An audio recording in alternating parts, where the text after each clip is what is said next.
Bonjour et bienvenue sur Sait-on jamais. Le vélo, bijou de technologie, passionnante histoire de couple qui devrait avoir pignon sur nos rues embouteillées. Le vélo, je l'ai jamais abordé comme un sport, jamais été en club, cherche pas à faire des chronos équipés comme un coureur du Tour de France, et je fais même pas de sortie VTT. Non, le vélo, je le vois davantage comme un moyen de me rendre là où je veux, à la vitesse qui me convient. Plus rapide qu'à pied, moins qu'en voiture, et surtout, ça me permet d'emprunter des chemins de traverse. Je l'utilise au quotidien pour aller au boulot, sortir, faire des courses. Je l'enfourche également pour partir en famille, en week-end, en vacances et, c'est à ce dernier point qu'on va s'intéresser, pour dormir dans les bois. Ce vélo, c'était le VTT de mon père. Un bon VTT des années 80, avant que n'arrivent les vélos suspendus. Le cadre en acier chromoly offre plusieurs avantages. Il est robuste, de par sa section et sa matière. Il est souple, plus que l'alu, qui est plus léger, mais qui nécessite l'ajout et la surcharge de suspension. Enfin, il est réparable. C'est pour cette raison que le chrome molybdène est privilégié pour les vélos de voyage.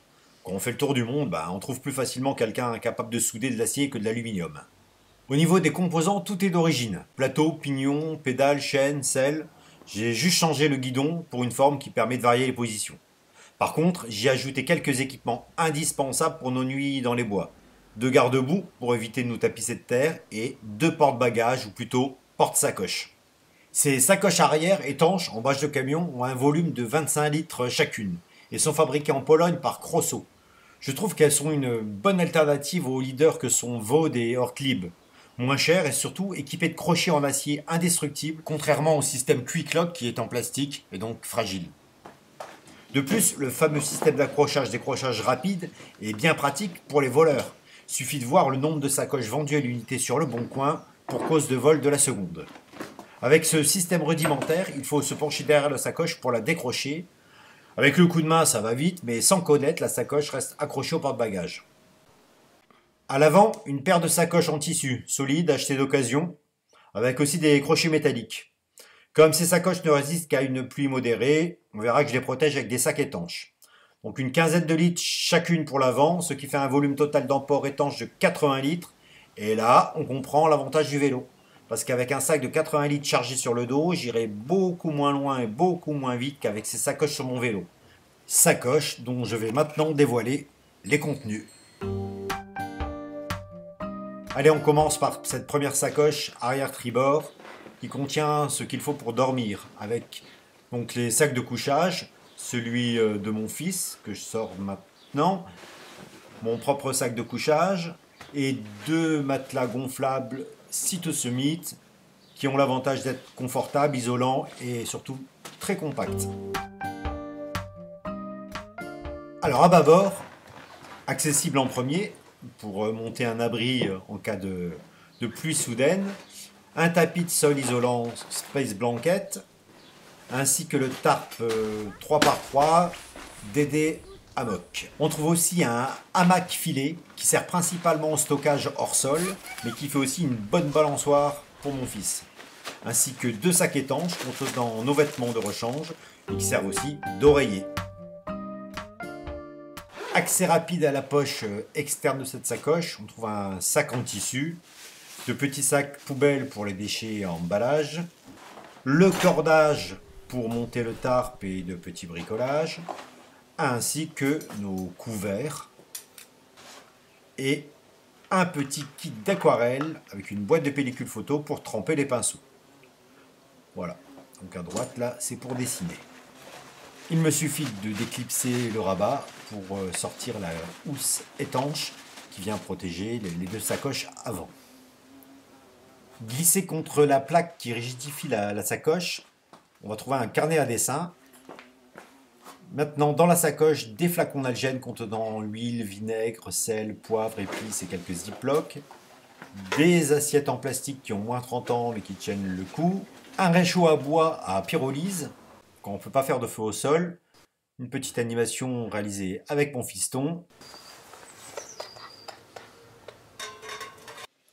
Un réchaud à gaz quand on ne peut pas faire de feu du tout. Alors c'est un réchaud déporté pour plus de stabilité. Et enfin, la popote en titane avec sa petite poêle. Donc à l'intérieur, la bouteille de gaz Et pour la caler, un paravent également en titane et différentes dosettes. Et j'arrive à glisser dans la housse cette petite grille. Pas un grand format, mais bien pratique pour des petites grillades au feu de bois. Alors, à l'avant et à bâbord, on trouve deux gobelets pliables mais qui ont le malheur de ne pas s'emboîter. Le multi-outil Victorinox, indispensable pour les bricolages sur le vélo, ainsi que la trousse de premiers soins. Comme pour sa voisine, la housse étanche, accessible directement, puis on dénoue ce lacet pour accéder à une paire de gants en cuir, un sac étanche contenant le nécessaire de toilette, rouleau de PQ, serviette microfibre, brosse à dents, savon, bicarbonate et une demi-éponge pour la plonge. Une gourde d'1 litre Nalgene dans son quart en inox, en plus de la gourde en inox, toujours d'1 litre accrochée sur le vélo, et d'une poche à eau MSR qu'on fixe parfois sur le porte-bagages pour réserve d'eau ou pour une micro-douche de rinçage, avec un filtre à eau mini Sauer au cas où, sait-on jamais. On est presque au bout de cette sacoche, on sort les outils coupants avec la scie Baco, la Plandeur et le Terravage à Akari Punko. On finit avec le kit feu que j'ai simplement sorti de mon sac EDC. Voilà donc pour ces 4 sacoches, une quinzaine de kilos bien répartis qui ont l'avantage d'équilibrer le vélo. Sur le cadre, une petite sacoche triangulaire avec le nécessaire de réparation du vélo, pompe, chambre à air, rustine, colle, outillage, etc. Sur le guidon, plutôt que la traditionnelle sacoche rectangulaire qui se clipse sur le devant, je détourne une sacoche tactique Pentagone. Fixée avec ses sangles sur le guidon et posée sur la potence, elle contient dans la petite poche avant mon téléphone. J'arrive à ouvrir cette sacoche tout en roulant. Les élastiques permettent de la maintenir ouverte et d'accéder donc à différents éléments comme ce chargeur solaire, le chargeur pour la lampe frontale, les outils pour écrire, l'affûteur, une pile rechargeable pour la lampe frontale. On va trouver aussi la boussole pour la carte qu'on va voir tout à l'heure, les différents câbles USB pour recharger tout ça. Là, je sors deux petites LED de signalement pour le vélo. Voici les câbles. Et on finit par une caméra stabilisée.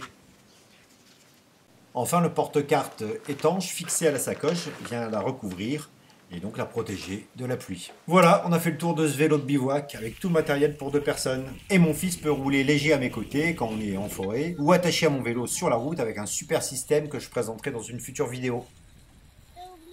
Et quand ma femme ou un copain nous accompagne, j'ai une autre paire de sacoches pour y mettre ses vêtements, son matériel de couchage et ça laisse de la place pour des petits bonus, appareil photo, instrument de musique ou enregistreur audio. Voilà, pour finir, un dernier point qui n'étonnera pas celles et ceux qui ont vu la vidéo sur mon sac EDC.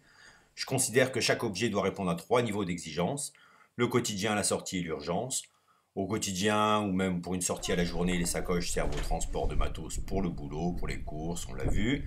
Mais l'essentiel, je le porte dans mon sac à dos. En revanche, en cas d'urgence, d'évacuation, de pénurie de carburant, de toute forme de rupture de la normalité, avec un vélo équipé, on peut se déplacer et en plus en silence. On peut emporter de quoi se débrouiller en forêt dans le but de rejoindre un endroit plus résilient. Allez, cette fois c'est fini. N'hésitez pas à faire chauffer vos mollets. Et à bientôt sur Sait-on jamais.